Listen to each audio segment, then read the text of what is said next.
Priscilla Presley is one of those rare public figures whose life has been endlessly discussed, reinterpreted, and often sensationalized, largely because her name is forever connected to one of the most famous cultural icons in modern history, Elvis Presley, and as she has grown older, headlines like "sad reality" or "beyond heartbreaking" tend to circulate online in a way that dramatically distorts the more balanced truth of her present life, which is far less about tragedy and far more about longevity, reinvention, and the complex experience of aging in the public eye after decades of being attached to global fame. Because from the moment she entered the spotlight as a young woman connected to Elvis during his rise, her life became intertwined with extraordinary attention that most people never experience, and even after their marriage ended, she continued to carry a unique public identity shaped both by her own work and by the enduring legacy of Elvis Presley, which she has actively helped preserve through business decisions, public appearances, and involvement in managing aspects of his estate, especially Graceland, which remains one of the most visited music landmarks in the world.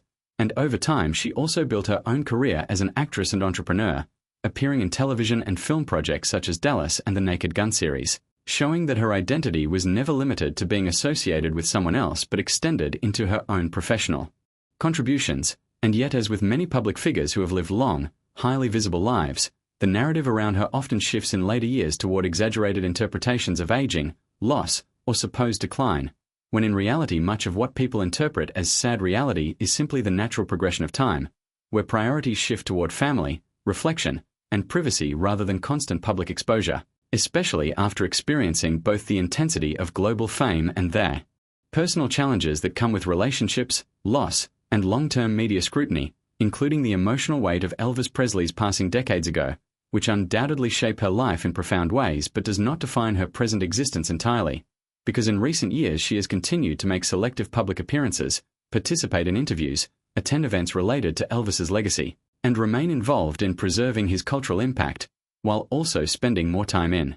quieter personal settings away from the constant demands of Hollywood visibility. And like many individuals who reach later stages of life, she has experienced both moments of joy and difficulty, including family-related challenges and the emotional complexities that come with aging in the public eye. But these experiences are not unusual or uniquely tragic. They are part of the human condition, even if they are often framed more dramatically when attached to celebrity status. And what stands out most about Priscilla Presley today is not decline but continuity, as she remains an active figure in maintaining a legacy that continues to attract millions of visitors and fans worldwide, while also living a life that is more private and personally defined than in her earlier decades. And although online narratives often attempt to frame such transitions as heartbreaking or catastrophic, the reality is more nuanced, reflecting a woman who has lived through extraordinary public attention, personal evolution, and decades of cultural change, and who now occupies a space that blends legacy stewardship with personal independence, showing that her story is not one of tragedy but of endurance, adaptation, and ongoing presence in both cultural memory and her own lived experience, even if that reality is quieter and less dramatic than sensational headlines suggest.